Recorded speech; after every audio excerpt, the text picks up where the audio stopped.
गुण नहीं कोई, तुम दान देहो मेहरबाना।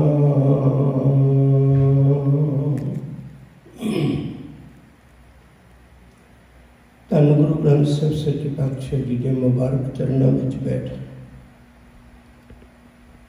मनुखा जमे की सफलता वास्ते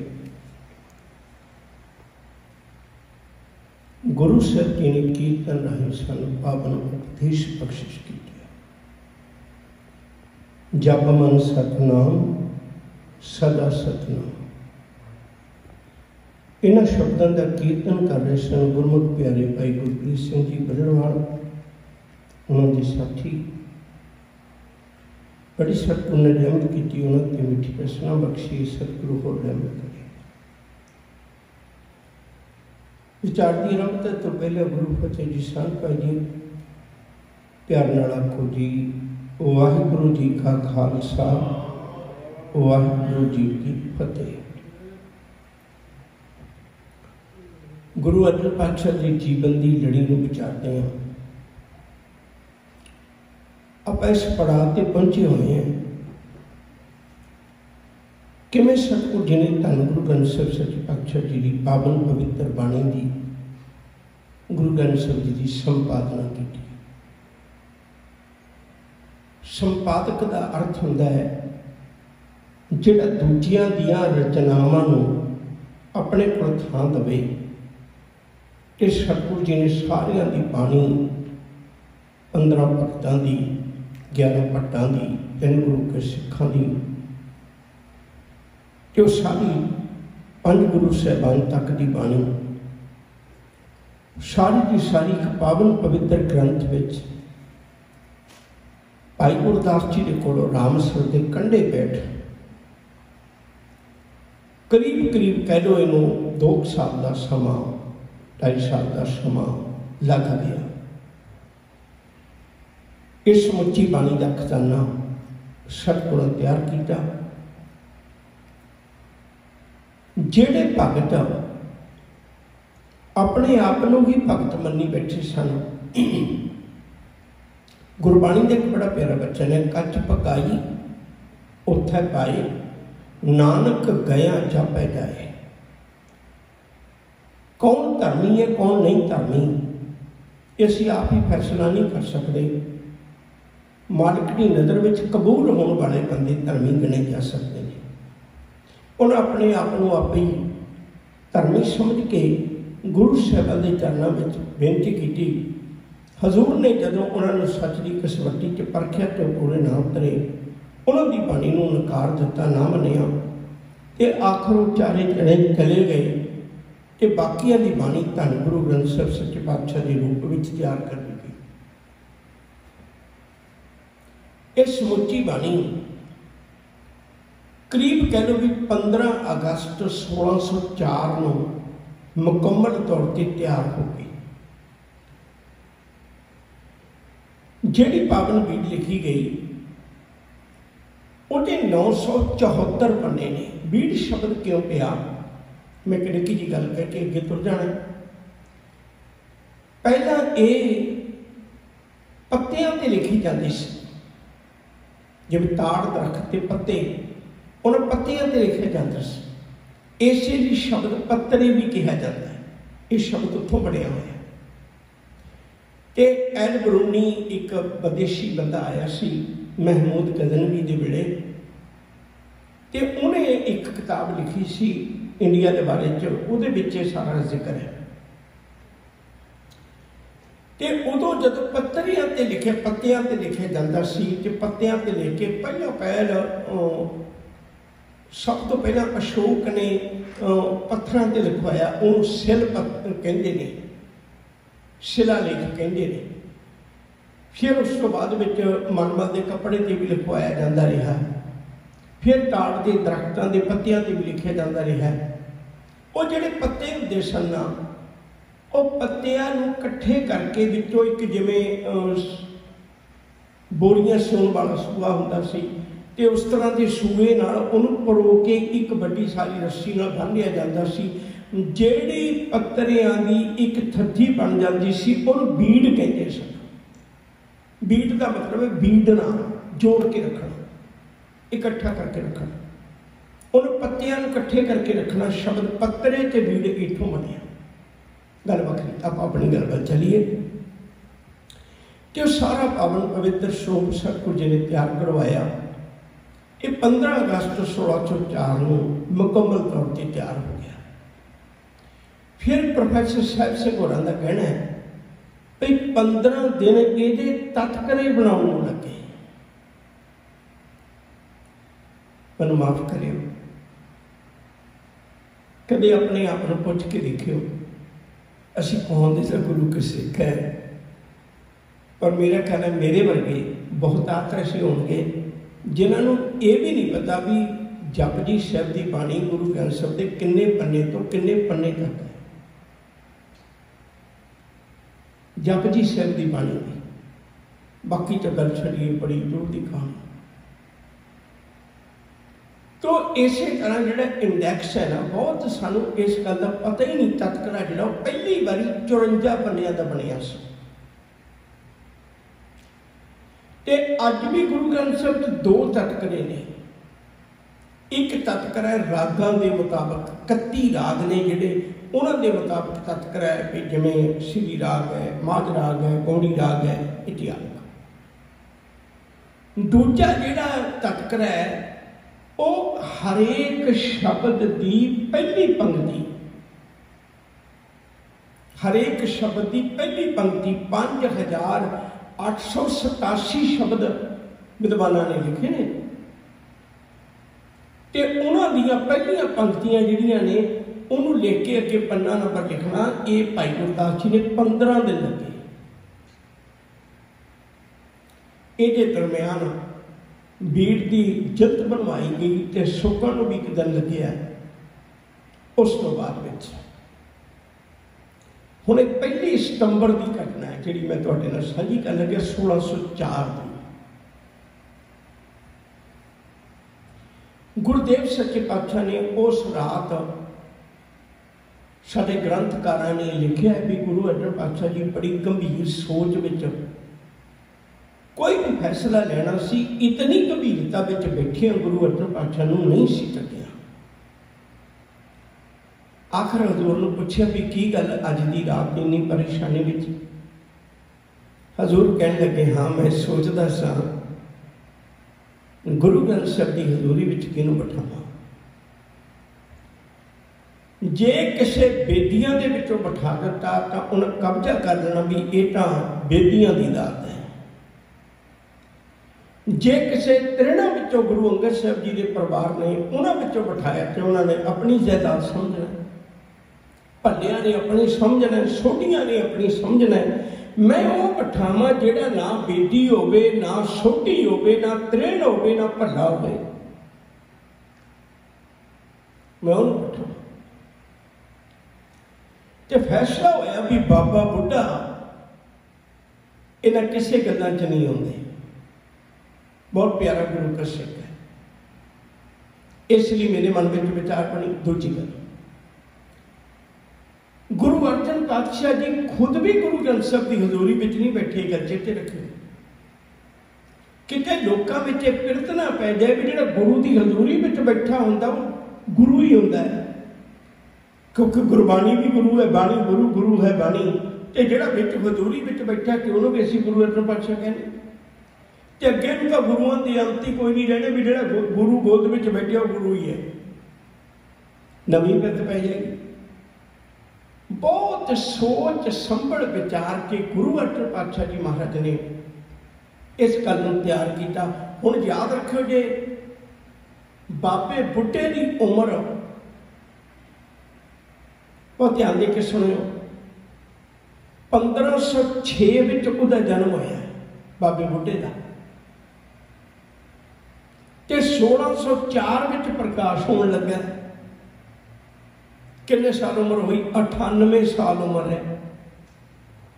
2 साल घट 100 साल पूरी उम्र है बाबे बुढ़े की।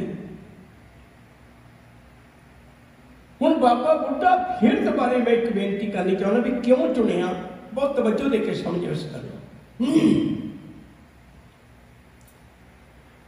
बाबे बुढ़े के परिवार विचों एक बख्शिश बड़ी निराली उहदी झोली विच पई हुई है। वो किहड़ी? जदों भी पहला गुरु का प्रकाश होया किसी का भी तो बाबे बुढ़े ने करवाया। जिस दिन गुरु अंगद साहब तखत ते बैठे ते गुरियाई की रस्म अदा करने वाला पहला प्रकाश बाबा बुढ़ा, अरदास करने वाला बाबा बुढ़ा है। जिस दिन गुरु अमरदास जी गुरगद्दी से बैठे उस समुची समग्री गुरु अंगद साहब भी पकड़ा सकते हैं, पर बाबे बुढ़े के हथी दी जाती है गुरबाणी की पोथी ते होर समग्री। ते पहली अरदास बाबा बुढ़ा करता भी हुण जिहड़ी गुरु जोत है वह गुरु अमरदास जी के हिरदे च जग पई। गुरु रामदास जी को गुरगद्दी दी तद भी सेवा बाबा बुढ़ा निभा लिया। गुरु अर्जन पातशाह को गुरगद्दी दी तद भी बाबा बुढ़ा निभा लिया। अज गुरु ग्रंथ साहिब प्रकाश होना, गुरु अर्जन साहब कहने लगे बाबा बुढ़ा जी पहला प्रकाश भी तुसी करना, ये भी तुसी करना। हुण रामसर दे कंढे तो अमृत वेले सिख संगतां भी तैयार होईयां ने, सारियां विच बड़ा उत्साह है ते गुरु अर्जन पातशाह जी भी नाल ने, बाबा बुढ़ा जी भी ने, भाई गुरदास जी भी ने, जिहड़े सारे गुरु के सिख ने दूरों पारों भी आए होणगे। ये गल मैं होर कह दिया फिर अगे तुरां।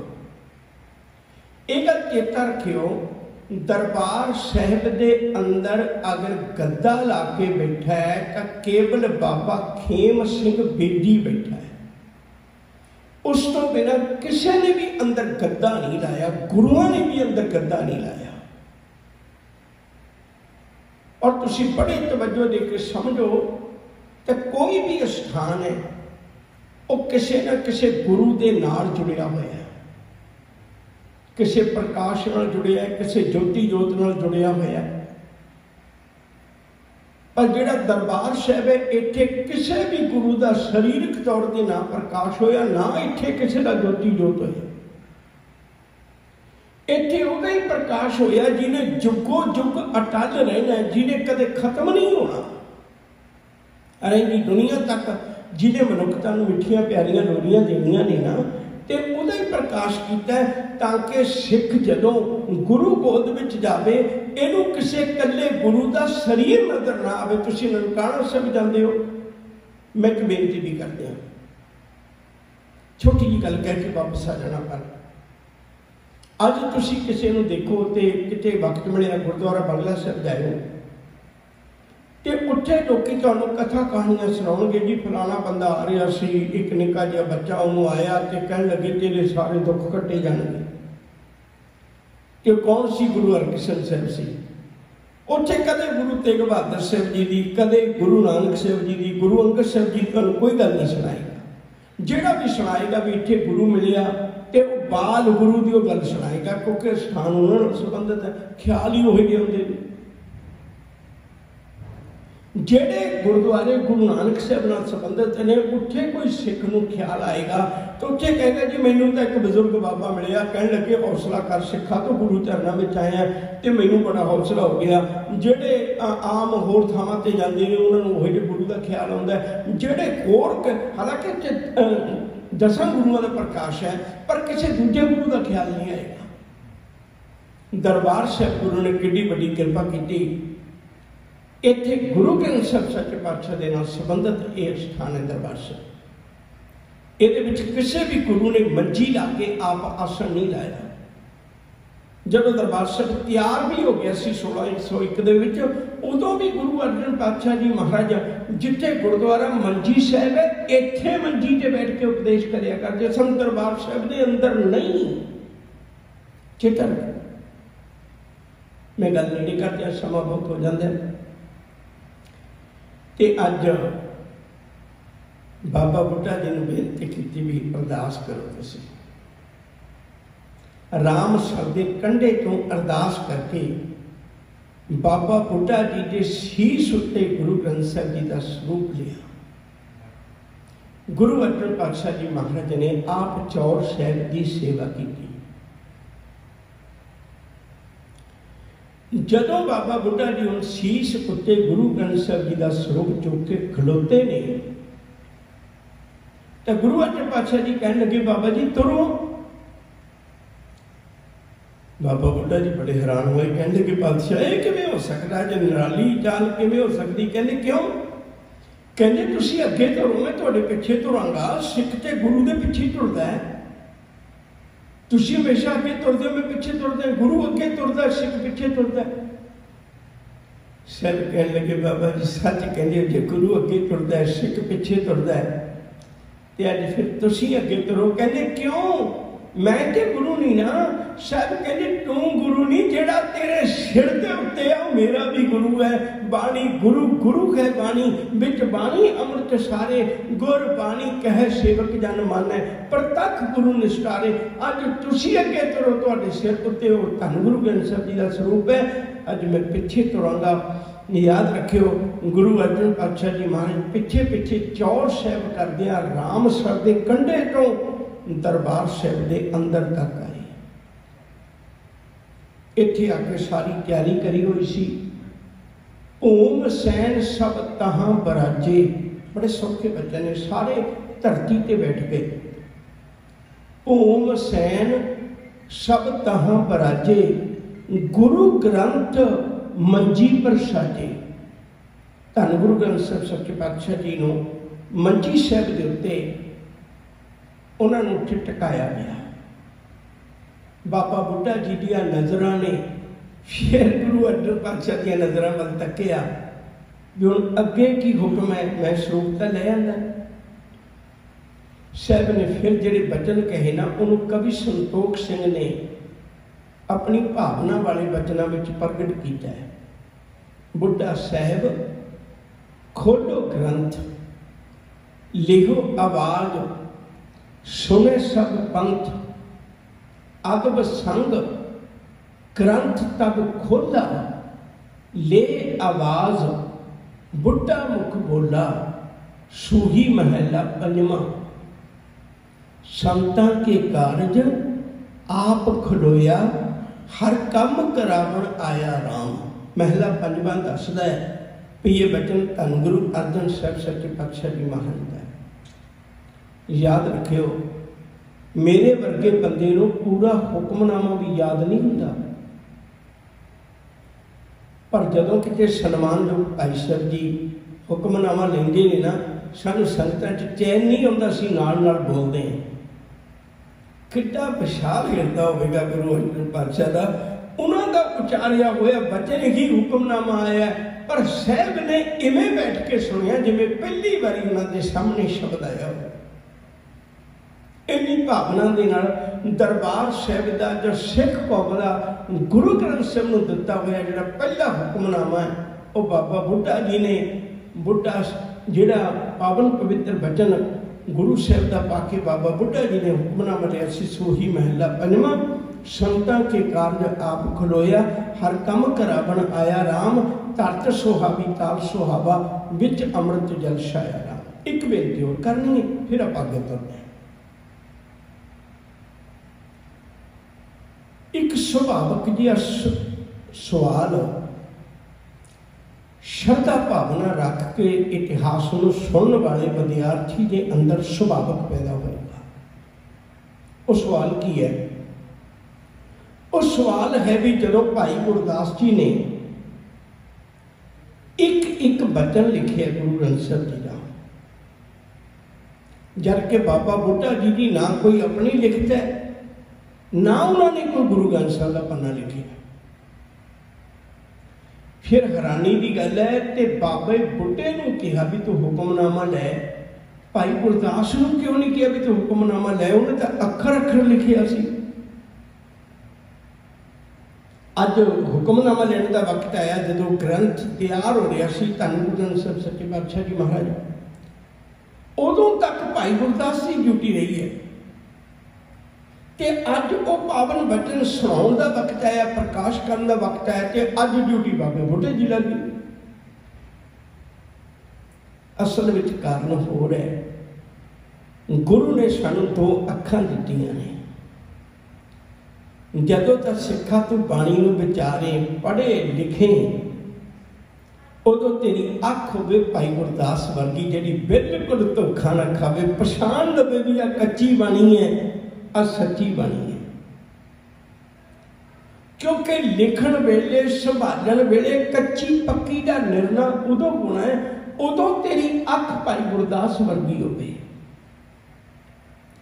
और जदों लिखी हुई नूं पढ़ना है वो तो निर्णय हो चुका है ना, गुरबाणी में अंकित हो गए वचन से निर्णय हो गया भी ये सच्ची बाणी है, कच्ची बाणी का तो मसला ही कोई नहीं है। जदों तू गुरबाणी नूं लिखे पढ़े उदों तेरी अख होवे भाई गुरदास वर्गी, पर जदों तू बाणी नूं वरतावे संगतां विच उदों तेरी भावना होवे बाबे बुढ़े वर्गी। उदों तेरे अंदर प्यार शिरक भरोसा गुरु ते यकीन गुरु ते विश्वास अथाह होवे। इन्हां सोचना भी भाई गुरदास च विश्वास नहीं है, पर एक तर्क वाली अख वखरी हुंदी है, एक भावना वाली अख वखरी हुंदी। जदों संगती तौर ते विचारे उदों प्रेम भावना नाल विचारना। सिख संगतां ने बहुत बधाइयां दित्तियां गुरु अर्जन पातशाह जी महाराज नूं। सिख कौम के अंदर एक उच्चे मुकाम के उत्ते ग्रंथ प्रकाश हो गया सी गुरबाणी के रूप में। शाम का वक्त आया, बाबा बुढ़ा जी ने बेनती की पातशाह इन्हां दे सुखासन करन दा ढंग की प्रबंध है। गुरु अर्जन पातशाह जी महाराज ने बख्शिश की, कहने लगे भी जेडे कोठा साहब दे विच असीं पहला गुरबाणी के पत्रे जेडे लिखे जाते सी रखते सी, पावनांक रखते सी, उत्थे ही गुरु ग्रंथ साहब का सुखासन करना। ते सतगुरु जी उहदे उत्थे तां तुहाडा आसन हुंदा सी। सब कहने लगे भी हुण गुरु ग्रंथ साहब जी का ही पावन आसन रहेगा, तो तुहाडे लई पलंघा ओरला दने। कहंदे नहीं अज तो बाद मेरे लिए पलंघा नहीं लाउणा। फिर की करिए? कहंदे कोई थल्ले गद्दा विछा दने। कहंदे नहीं, थल्ले गद्दा भी नहीं विछाउणा, केवल एक चादर विछाउणी है। याद रखियो, मैं बेनती करा, दो गल्लां अपने जीवन में पक्कियां करने वालियां ने, बहुत जरूरी। नंबर एक, जदों कदे कोई घरे पाठ रखवाउंदा है कि आपां नूं गुरु अर्जन पातशाह का कदे चेता आया भी नाल दे कमरे च पाठ रखिया है, मैं नाल दे कमरे च बैठे टीवी देख रहे हैं। लम्मा समा टीवी देखने तो बाद जब मैं थक गया तो मैं सो गया। मैनूं कदे ख्याल आया कि गुरु अर्जन पातशाह जी जिद्दां तुसीं गुरबाणी का सत्कार किया सी, 1604 तो बाद 1606 तक जदों जी गुरु जी उत्थे रहे, उन्होंने चादर विछदी रही जिहड़ी अज भी अकाल तख्त साहिब दे उत्ते सुखासन वाले कमरे दे विच अज भी विछदी कोठा साहिब दे विच। वो अज भी परंपरा साडी कौम ने संभाल के रखी हुई है। नंबर एक, पहली बेनती भाई मैं की इहो जी भावना रखना भी गुरु अर्जन पातशाह तू जे थले चादर विछा के सौ सकना है कि मैं किसी तो 2 दिन ही पाठ रखवाना, तीजे दिन तक साहब ने घर चले जाना है। मैं 2 दिन भी भावना नहीं रख सकता, मैं 2 दिन भी विचार नहीं बनाता गुरु पर बैठ के मैं वचन सुनना। दूसरी बेनती मैं करनी चाहता तुहाडे चरणों में, जदों भी कदे गुरु ग्रंथ साहिब नूं मत्था टेकदे ने, मैं बहुत बारी अर्ज करना मना बस इन्नी क गल अपने आप को पुछ भी तू की समझ के मत्था टेकन लगा। जेड़ा तो लोग समझ के मत्था टेकते हैं वो ये समझ के मत्था टेकते हैं लोक जाने ये गीत है। बस मैनूं बड़ा दुख लगता है जे कोई रागी सिद्धा पूछेगा तो कली ये गल पूछेगा जो फलानी ट्यून सी ना, उन्हें शब्द याद ही नहीं होता, उत्थे ही रुके ट्यून ते रुके, कमाल की गल। तो जे कोई कथावाचक पूछेगा अज बाबा जी अज तक कमाल करती, बड़ा तवा लाया प्रबंधकों के खिच का काम अज तुसीं तां, उन्हें पता नहीं भी गुरु की गल की होनी है की नहीं, वो कथा तविया कथा समझी बैठा है। असीं भी भावें म्यार बहुत नीवा कर दिता, गल वखरी है। सिर्फ दो ही गल्लां रह गईयां ने, कीर्तनियां नूं पुछणगे ते ट्यून आसी, कथावाचक नूं पुछणगे ते अज तवा ला दिओ जां तवा लाया सी। कित्थों लगोगे गुरु नूं? मन किसी दिन सोच के देख, किसी दिन सोच के देख, भावना नाल भर जाएगा। ये सोच के देख मैंने की समझ के मत्था टेकन लग्या।